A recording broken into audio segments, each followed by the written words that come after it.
ഈ ദിവസങ്ങളിലൊക്കെ വാർത്തകളിൽ നിറഞ്ഞു നിൽക്കുന്നത് പ്രിൻസ് എഡ്വേർഡ് ഐലൻഡാണ്. ഈ ഒരു പ്രൊവിൻസിലോട്ട് ധാരാളം കുട്ടികൾ PR ആവശ്യങ്ങൾക്ക് വേണ്ടി പോയിട്ടുണ്ട്. അവിടെ അവർ ജോലി ചെയ്തു വരികയാണ്. ഈ കഴിഞ്ഞ ദിവസം ഒരു പ്രഖ്യാപനത്തിൽ 25% PR അലൊക്കേഷൻസ് അവർ കുറയ്ക്കും എന്ന് പ്രഖ്യാപിക്കുകയുണ്ടായി. അപ്പോൾ അതിനോടനുബന്ധിച്ചാണ് ഈ സമരങ്ങൾ നടന്നുകൊണ്ടിരിക്കുന്നത്. പ്രധാനമായിട്ടും കുട്ടികളുടെ വർക്ക് പെർമിറ്റ് എക്സ്പയർ ആവുകയാണ്. അപ്പോൾ വർക്ക് പെർമിറ്റ് എക്സ്പയർ ആയിട്ടുണ്ടെങ്കിൽ നിങ്ങൾക്കറിയാം അവർക്ക് ജോലി ചെയ്യുന്ന സ്ഥാപനങ്ങളിൽ തുടരാൻ സാധിക്കില്ല. കാരണം അവരുടെ ശമ്പളങ്ങളും കാര്യങ്ങളൊക്കെ കിട്ടുന്നത് ഈ പ്രത്യേക സോഷ്യൽ ഇൻഷുറൻസ് നമ്പർ വഴിയും ലീഗലായിട്ട് വർക്ക് ചെയ്താൽ മാത്രമുള്ള അവർക്ക് ശമ്പളവും കാര്യങ്ങളൊക്കെ കിട്ടുകയുള്ളൂ. മറ്റൊരു കാര്യമെന്ന് പറഞ്ഞിട്ടുണ്ടെങ്കിൽ ഇവരൊക്കെ PR വേണ്ടി അപ്ലൈ ചെയ്ത് നിൽക്കുകയാണ്. അപ്പോൾ ഈ വർക്ക് പെർമിറ്റിൻ്റെ കാലാവധി കഴിഞ്ഞിട്ടുണ്ടെങ്കിൽ മുന്നോട്ട് അവരുടെ ആപ്ലിക്കേഷൻ പ്രൊസീഡ് ചെയ്യാൻ സാധിക്കുകയില്ല.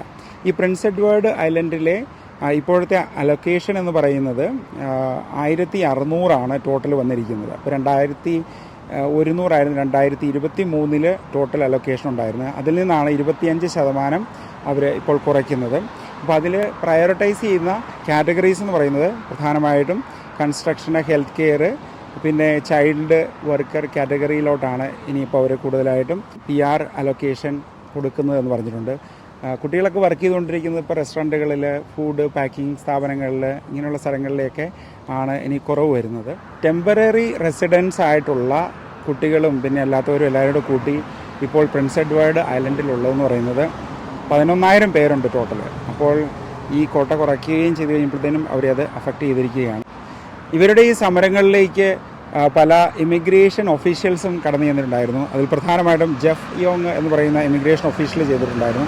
അദ്ദേഹം കുട്ടികളുമായിട്ട് സംസാരിച്ചു, പക്ഷേ പ്രോമിസുകളൊന്നും തന്നെ കൊടുത്തിട്ടില്ല. മറ്റ് പ്രൊവിൻസുകളുടെ കാര്യങ്ങൾ നമുക്കൊന്ന് നോക്കാം. മാനിറ്റോബയിൽ 9,500 ഈ വർഷത്തെ അലൊക്കേഷൻ വരുന്നത്. പിന്നെ ന്യൂ ബ്രൗൺസ്വിക്കിൽ 6,500 പേർക്കാണ് PR കൊടുക്കാൻ വേണ്ടി ഒരുങ്ങുന്നത്, അതായത് അപ്ലൈ ചെയ്യാനുള്ള അലൊക്കേഷൻ കോട്ട എന്ന് പറയുന്നത്.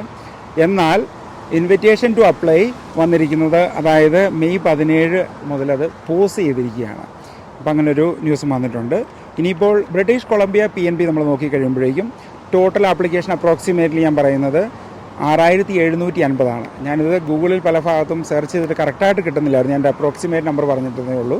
അപ്പോൾ ആരെങ്കിലും കൺസൾട്ടൻസോ അങ്ങനെയുള്ളവരൊക്കെ ഉണ്ടെങ്കിൽ ഇത് കമൻറ്റ് ചെയ്യുക.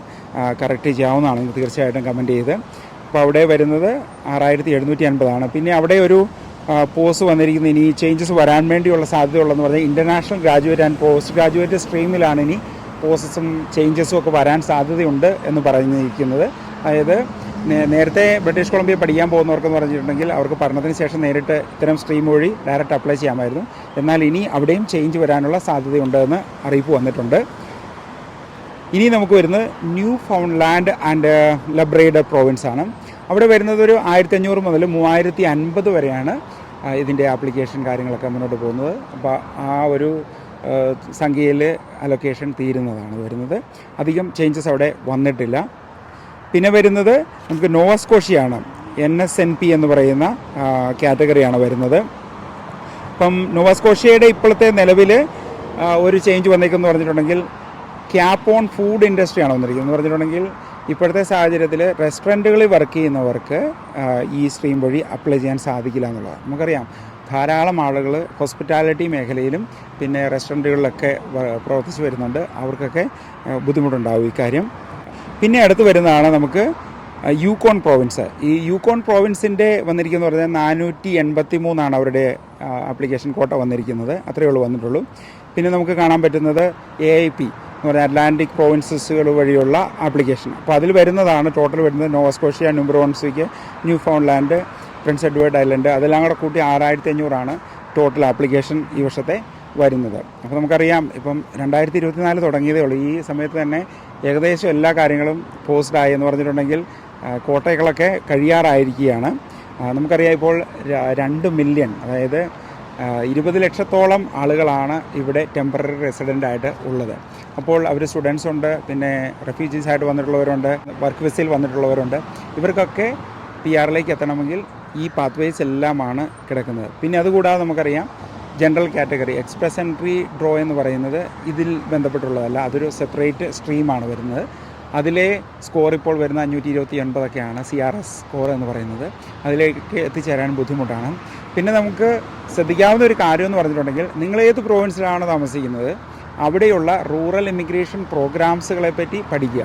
പ്രത്യേകിച്ചും ഇപ്പോൾ ഒണ്ടേരിയോയിലൊക്കെ ആണെങ്കിൽ നമുക്ക് ONIP വഴി വിവിധ കമ്മ്യൂണിറ്റികൾ വഴി നമുക്ക് അപ്ലൈ ചെയ്യാൻ സാധിക്കും. ഒണ്ടേരിയോയുടെ കാര്യം പറഞ്ഞപ്പോഴാണ്, ഞാൻ ഇവിടുത്തെ കാര്യം പറഞ്ഞില്ല. ഒണ്ടേരിയയിലാണ് ഞാനിപ്പോൾ നിൽക്കുന്നത്, ടൊറൻറ്റോയിലാണ് നിൽക്കുന്നത്. അപ്പോൾ ഇവിടുത്തെ ടോട്ടൽ വരുന്നത് പറഞ്ഞാൽ 21,500 ടോട്ടൽ ക്യാപ്പ് വരുന്നത്. ഈ വർഷം അത് 5,000 നമുക്ക് കൂട്ടി കിട്ടിയിട്ടുണ്ടായിരുന്നു. അപ്പോൾ ഇവിടെ മറ്റ് ചേഞ്ചസുകളൊന്നും വന്നിട്ടില്ല. ഇപ്പോൾ പല കുട്ടികളും പല സ്ഥലങ്ങളിൽ നിന്ന് വിളിക്കാറൊക്കെ ഉണ്ട്. അപ്പം ഏതാണോ കമ്മ്യൂണിറ്റി പ്രോഗ്രാംസ് ഉള്ളത് അവിടെയൊക്കെ നിങ്ങൾ നോക്കുക. ഞാനീ പറയുന്ന കാര്യങ്ങളെല്ലാം ഒരു റെഗുലേറ്റഡ് കൺസൾട്ടൻ്റ് ആയിട്ട് ഒന്ന് പറയുന്നതല്ല. ഞാൻ ഈ വായിച്ച് കേട്ട കാര്യങ്ങളൊക്കെ ഇങ്ങനെ പേപ്പറിൽ പകർത്തി നിങ്ങളോട് കാര്യങ്ങൾ പറയുന്നതേ ഉള്ളൂ.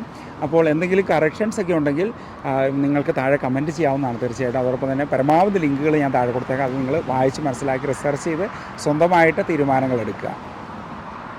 വെള്ളിയാഴ്ചകളിലുള്ള നമ്മുടെ ലൈവ് സെഷനിൽ പലരും ചോദിക്കുന്ന ഒരു ക്വസ്റ്റ്യനാണ്, ഇനി ഹോസ്പിറ്റാലിറ്റി മേഖലകളിൽ സാധ്യതകളുണ്ടോ, ഇനി കോഴ്സുകൾ എടുത്തിട്ട് കാര്യമുണ്ടോ എന്ന്. നമുക്കറിയാം ഈ റെസ്ട്രിക്ഷൻസ് ഒക്കെ വരുന്നത് പ്രധാനമായിട്ടും ഫുഡ് ഇൻഡസ്ട്രി, ഹോസ്പിറ്റാലിറ്റി മേഖലകളിലൊക്കെ വരുന്നുണ്ട്. പല സ്ഥലങ്ങളിലും ഇപ്പോൾ ഹോസ്പിറ്റാലിറ്റി റിലേറ്റഡ് ആയിട്ടുള്ള ജോലികൾക്ക് PR അധികം സാധ്യതയില്ല. കാരണം നമ്പർ എക്സീഡ് ചെയ്തിരിക്കുകയാണ്. പിന്നെ നമുക്ക് നോക്കാവുന്നത് ഇപ്പോഴത്തെ ഈ global business management, international business management, supply chain management, ഇങ്ങനെയുള്ള കുറേ കോഴ്സുകളുണ്ട്. ഈ മാനേജ്മെൻറ്റ് കോഴ്സുകളിൽ തന്നെ ഒരു കോഴ്സിന് തന്നെ 800,000 കുട്ടികളാണ് ഇവിടെ വന്നിട്ടുള്ളത്. നമുക്കറിയാം 8 ലക്ഷം കുട്ടികൾ ഇവിടെ മാനേജേഴ്സായിട്ട് വന്നിട്ടുണ്ട്. അപ്പോൾ കഴിഞ്ഞ ദിവസങ്ങളിൽ പല യൂട്യൂബ് ഡിസ്കഷനിലും ഞാൻ കണ്ടിരുന്നു, അതായത് എന്തിനാണ് ഇത്രയും മാനേജേഴ്സ് ഇവിടെ, എന്തുകൊണ്ട് സ്കിൽഡ് കാറ്റഗറിയിലോട്ട് അല്ലെങ്കിൽ ഹെൽത്ത് കെയർ മേഖലകളിലോട്ട് കൂടുതൽ ആളുകൾ വന്നിട്ടില്ല എന്നുള്ളത്. നമ്മൾ നാട്ടിൽ നിന്നൊക്കെ വിസയ്ക്ക് അപ്ലൈ ചെയ്യുമ്പോഴേക്കും ഏറ്റവും എളുപ്പത്തിൽ ഇവിടെ വരാൻ പറ്റുന്ന ജോലികളാണ് നോക്കും. പ്രധാനമായിട്ടും നാട്ടിൽ BCom ആണ് കഴിഞ്ഞേക്കുന്നത്, അല്ലെങ്കിൽ കൊമേഴ്സാണ് നമുക്ക് ഡിഗ്രി ഉണ്ടെങ്കിൽ. ഇവിടെ വന്നിട്ടുണ്ടെങ്കിൽ പെട്ടെന്ന് വിസ ശരിയാകും, പിന്നെ നമുക്ക് പഠിക്കാൻ എളുപ്പമാണ്, ഈസി ആയിട്ടുള്ള കാര്യങ്ങളാണെന്ന് കരുതിയാണ് ആളുകൾ അങ്ങനെ ഒരു തീരുമാനത്തിലോട്ട് എത്തിച്ചേർന്നത്. പിന്നീട് PR ഒക്കെ കിട്ടിക്കഴിയുമ്പോൾ എന്തെങ്കിലുമൊക്കെ പഠിക്കാം എന്ന് കരുതുന്നവർ ധാരാളമായിരുന്നു. എന്നാൽ നമുക്ക് ഇപ്പോൾ കാണാൻ സാധിക്കുന്നത് കൺസ്ട്രക്ഷൻ, സ്കിൽഡ് ലേബർ, ഇത്തരം കാര്യങ്ങളിലാണ് കൂടുതൽ സാധ്യതകൾ ഇനി മുന്നോട്ടുള്ളത് എന്നുള്ളതാണ്. അപ്പോൾ നിങ്ങൾ ഇനി ഡിസിഷൻസ് എടുക്കുമ്പോൾ തീർച്ചയായിട്ടും അല്പം കഷ്ടപ്പെട്ടാണെങ്കിൽ നിങ്ങൾ കോഴ്സുകൾ പഠിച്ചു കഴിയുമ്പോഴേക്കും അതുമായിട്ട് ബന്ധപ്പെട്ട് നല്ല ജോലികൾ കിട്ടുന്നുണ്ടെങ്കിൽ നമുക്ക് സാധ്യതകളേറെയാണ്. പ്രത്യേകിച്ചും welding, heating, ventilation, air condition, plumbing, electrician, machinist, ഇങ്ങനെ ധാരാളം മേഖലകളുണ്ട് അങ്ങനെ. അപ്പോൾ എന്തെങ്കിലും കരിയർ ഗൈഡൻസ് നിങ്ങൾക്ക് ആവശ്യമായിട്ടുണ്ടെങ്കിൽ തീർച്ചയായിട്ടും കനേഡിയൻ സ്കിൽസ് ഡെവലപ്മെൻറ്റ് സെൻറ്ററിനെ കോൺടാക്റ്റ് ചെയ്യാവുന്നതാണ്. PR പ്രത്യേക കോഴ്സുകളുണ്ട്, ഫ്രീ ആയിട്ട് പഠിക്കാൻ പറ്റുന്ന കാര്യങ്ങളൊക്കെ ഇവിടെയുണ്ട്. ഞാനിനി കൂടുതൽ കാര്യങ്ങൾ അതിലോട്ട് പറയുന്നില്ല, എല്ലാ ആഴ്ചയിലും ഞാൻ പറയാറുള്ളതാണ്. നമ്മുടെ ലൈവ് സെഷൻ വരുമ്പോൾ, അടുത്ത ആഴ്ച ലൈവ് സെഷനുണ്ട്, അപ്പോൾ വരുമ്പോൾ ഞങ്ങൾ കാര്യങ്ങളൊക്കെ വ്യക്തമായിട്ട് തന്നെ തീർച്ചയായിട്ടും നിങ്ങളോട് പറയുന്നതായിരിക്കും. പിന്നെ ചൈൽഡ് കെയറിലും ധാരാളം ഓപ്പർച്യൂണിറ്റീസ് ഉണ്ട്. ഒണ്ടേരിയോയിൽ തന്നെ ഞാൻ പലപ്പോഴും പറയാറുണ്ട്, 53,000 ഡേ കെയർ സെൻറ്റേഴ്സാണ് ഇവിടെ ഓപ്പൺ ചെയ്ത് വന്നിട്ടുള്ളത്. അപ്പോൾ അതുമായിട്ട് ബന്ധപ്പെട്ടിട്ടുള്ള സാധ്യതകൾ ധാരാളമാണ്. കൂടുതൽ ആളുകൾ ഇമിഗ്രൻസ് ആയിട്ടും വർക്ക് പെർമിറ്റിലൊക്കെ ഇവിടെ വന്നു കഴിയുമ്പോഴേക്കും അവരുടെ കുട്ടികളെ നോക്കുന്നതിനുള്ള സൗകര്യങ്ങളാണ് ഇവർ ചെയ്തു വരുന്നത്. പ്രത്യേകിച്ചും ഡേ കെയറുകളിൽ വർക്ക് ചെയ്യാൻ പറ്റും, സ്കൂളുകളിൽ വർക്ക് ചെയ്യാൻ പറ്റും, before and after day care സംവിധാനങ്ങളുണ്ട്, അതൊക്കെ ചെയ്യാൻ പറ്റും. ഇതൊക്കെയാണ് അതിൻ്റെ സാധ്യതകളെന്ന് പറയുന്നത്. PSW കോഴ്സ് പഠിച്ചു കഴിഞ്ഞാൽ PR വഴി ഒരുങ്ങും എന്ന് പറഞ്ഞ് ഇപ്പോൾ പലരും PSW course, personal support worker course എടുത്ത് ഹെൽത്ത് കെയർ മേഖലയിലേക്ക് കടക്കാൻ വേണ്ടി ശ്രമിക്കുന്നുണ്ട്. അപ്പോൾ എക്സിസ്റ്റിംഗ് ആയിട്ടുള്ള കോഴ്സ് ചെയ്യുന്നവരുണ്ട്, പിന്നെ പോസ്റ്റ് ഗ്രാജുവേറ്റ് വർക്ക് പെർമിറ്റുള്ളവരുണ്ട്, ഇവരൊക്കെ നോക്കുന്നുണ്ട്. ഈ കഴിഞ്ഞ ദിവസങ്ങളിൽ എനിക്കിങ്ങനെ പല എൻക്വയറീസ് വരുന്നുണ്ടായിരുന്നു. കാരണം നമ്മൾ മറ്റു കോളേജുകളിലേക്കുള്ള ലോക്കൽ കോളേജുകളിലെ അഡ്മിഷൻ ഇവിടെ ചെയ്യുന്നതാണ്. അപ്പം അതുമായിട്ട് ബന്ധപ്പെട്ട് ഞാനൊരു എൻക്വയറി നടത്തി കഴിഞ്ഞപ്പോഴേക്കും പ്രൈവറ്റ് കരിയർ കോളേജുകൾക്ക് ഇപ്പോൾ ഇൻ്റർനാഷണൽ സ്റ്റുഡൻസിനെ എടുക്കുവാനുള്ള ഒരു പെർമിഷൻ ഇല്ല എന്നുള്ളതാണ്. അവർക്ക് IRCC എന്നുള്ള പ്രത്യേക ലെറ്റർ വന്നിട്ടുള്ളത്. അപ്പോൾ നിങ്ങൾ മറ്റു കോളേജുകളിലൊക്കെ ചേരാൻ വേണ്ടി ചെന്ന് കഴിയുമ്പോഴേക്കും അവർ ചിലപ്പം അറിവില്ലെങ്കിൽ അവർ നിങ്ങളെ അഡ്മിഷൻ എടുക്കും, ഫീസും വാങ്ങും. പിന്നെ പഠനമൊക്കെ കഴിഞ്ഞ് കഴിയുമ്പോഴേക്കുള്ളൊരു പ്രശ്നം എന്ന് പറഞ്ഞിട്ടുണ്ടെങ്കിൽ നിങ്ങൾ ലീഗലായിട്ടല്ല ഈ കാര്യങ്ങൾ ചെയ്തതെന്നുള്ളൊരു റെക്കോർഡ് മുന്നോട്ട് വരാനുള്ള സാധ്യതയുണ്ട്. അത് കാരണം നിങ്ങൾ IRCCയിലും മെയിൽ അയക്കുക. അതോടൊപ്പം തന്നെ പഠിക്കാൻ പോകുന്ന കോളേജിലും വ്യക്തമായിട്ട് കാര്യങ്ങൾ ചോദിച്ചിട്ടേ ഉള്ളൂ പണമടയ്ക്കാവുള്ളൂ അവിടെ. പിന്നെ നമുക്കറിയാം ഇത്രയും ആളുകൾ PSW പഠിച്ച് ഇറങ്ങിക്കഴിഞ്ഞ് കഴിഞ്ഞാൽ ആ ഒരു ഫീൽഡിലും എക്സസ് നമ്പറായി മാറും. കാരണം നൂറുകണക്കിന് ആളുകളാണ് അതിനുവേണ്ടി ശ്രമിച്ചുകൊണ്ടിരിക്കുന്നത്. അപ്പോൾ അതൊക്കെ നോക്കി കണ്ടും കാര്യങ്ങൾ പ്രത്യേകിച്ച് ചെയ്യുക. കാനഡയിലെ ലോക്കൽ ന്യൂസുകളിലേക്ക് കടന്നു കഴിയുമ്പോഴേക്കും നമുക്ക് കാണാം ഇപ്പോൾ നല്ല വെതറാണ്. ഇപ്പോൾ ഏകദേശം 30 ഡിഗ്രി വരെ ചൂട് വരുന്നുണ്ട്. അപ്പോൾ ആളുകളൊക്കെ സ്വെറ്ററും കാര്യങ്ങളൊക്കെ മാറ്റി പിന്നെ കൃഷികളൊക്കെ ആരംഭിച്ചു. കഴിഞ്ഞ ആഴ്ച ഞാൻ കാടൊക്കെ പറിച്ചുകൊണ്ടിരിക്കുമായിരുന്നു. കടയിൽ പോയി സാധനങ്ങളൊക്കെ വാങ്ങിച്ചുകൊണ്ട് വന്നു. ഇപ്പം നമുക്ക് തക്കാളി കിട്ടിയിട്ടുണ്ട്, പിന്നെ പാവയ്ക്ക കിട്ടിയിട്ടുണ്ട്, പിന്നെ കുറച്ച് മുളക് ഐറ്റംസ് നമ്മുടെ നാട്ടിലെ മുളക് ഒക്കെ കിട്ടിയിട്ടുണ്ട്. പിന്നെ ചോളം ആണ് കിട്ടിയിരിക്കുന്നത്, പിന്നെ മെയ്സം നമ്മൾ പറയും. ഇതൊക്കെ ഒന്ന് പരീക്ഷിച്ച് നോക്കുകയാണ്. അപ്പം മഴയൊക്കെ കിട്ടുന്നുണ്ടായിരുന്നു, കാരണം മണ്ണൊക്കെ നന്നായിട്ട് വന്നിട്ടുണ്ട്. ഞങ്ങൾ പിന്നെ കുറച്ച് മണ്ണ് വാങ്ങിയിട്ടുണ്ടായിരുന്നു. ആ മണ്ണ് വാങ്ങി കൃത്യമായിട്ട് ഇട്ടൊക്കെയാണ് ചെയ്യുന്നത്. അപ്പം എല്ലാ ആഴ്ചയിലുള്ള വാർത്തകളിൽ ഇതിൻ്റെ വളർച്ചയൊക്കെ കാണിക്കാം. പിന്നെ എല്ലാവരും കൃഷികളൊക്കെ ചെയ്ത് അങ്ങനെ സമ്മർ ആഘോഷിക്കുക. പിന്നെ ട്രിപ്പുകളൊക്കെ പോവുക.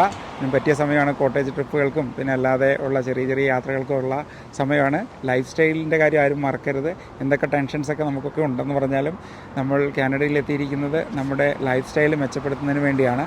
അപ്പോൾ നമ്മൾ ആയിരിക്കുന്ന ആ സമയം അല്ലെങ്കിൽ ഇപ്പോഴത്തെ ആ സമയം തീർച്ചയായിട്ടും എൻജോയ് ചെയ്യുക. കാനഡ ഒണ്ടേരിയോയിൽ അണ്ടർ ദി ഇൻഫ്ലുവൻസ് ഡ്രൈവിംഗ് എന്ന് പറഞ്ഞിട്ടുണ്ടെങ്കിൽ മദ്യപിച്ചിട്ടോ അല്ലെങ്കിൽ ഡ്രഗ്സ് ഉപയോഗിച്ചിട്ടുള്ള ഡ്രൈവിങ് അതിന് പിടിക്കപ്പെട്ട് കഴിഞ്ഞാൽ ഇനിയിപ്പോൾ on road driving licence suspension ഉണ്ടാവാനുള്ള സാധ്യതയുണ്ടെന്ന് ഇപ്പോൾ പല വൃത്തങ്ങളും പറയുന്നുണ്ട്. അതോടൊപ്പം തന്നെ കാർ മോഷണങ്ങൾ പെരുകുന്ന സാഹചര്യത്തിൽ ഇവിടെ ഇനിയിപ്പോൾ കാർ മോഷ്ടാക്കളുടെ ലൈസൻസ് സസ്പെൻഡ് ചെയ്യുന്നതിനുള്ള സംവിധാനങ്ങളും കൊണ്ടുവരുമെന്ന് ഇപ്പോൾ ഗവൺമെൻറ് പറഞ്ഞിട്ടുണ്ട്. സ്റ്റാറ്റിസ്റ്റിക്സ് കാനഡയുടെ പുതിയ റിപ്പോർട്ട് പുറത്തു വന്നിരിക്കുകയാണ്. 2.7% ഇൻഫ്ലേഷൻ നിരക്ക്, പണപ്പെരുപ്പ് നിരക്ക് കുറഞ്ഞിരിക്കുകയാണ്. 2.9 നിന്നാണ് അത് കുറഞ്ഞിരിക്കുന്നത്.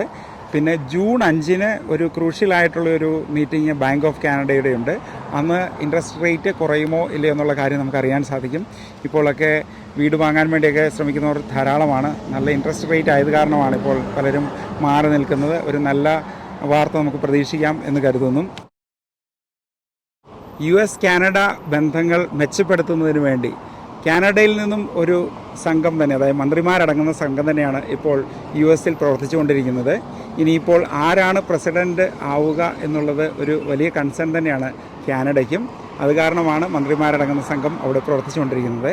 ഈ കഴിഞ്ഞ ദിവസം വന്നിരുന്ന ഒരു സർവേ പറയുന്നത് 5 സംസ്ഥാനങ്ങളിൽ ട്രംപാണ് മുന്നോട്ട് കുതിക്കുന്നത് എന്നാണ് പറയുന്നത്. എന്നാൽ ജോ ബൈഡൻ്റെ പ്രചരണ സംഘം ഇത് പൊരുത്തക്കേടെന്നാണ് വിശേഷിപ്പിച്ചിരിക്കുന്നത്.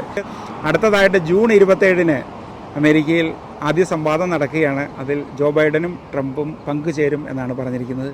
അതിനുശേഷം സെപ്റ്റംബർ 10 ഒരു സംവാദം നടക്കുന്നുണ്ട്. ആദ്യത്തെ സംവാദം ഹോസ്റ്റ് ചെയ്യുന്നത് CNN ആണ്, രണ്ടാമത്തേത് ABC ആണ് ഹോസ്റ്റ് ചെയ്യുന്നത്.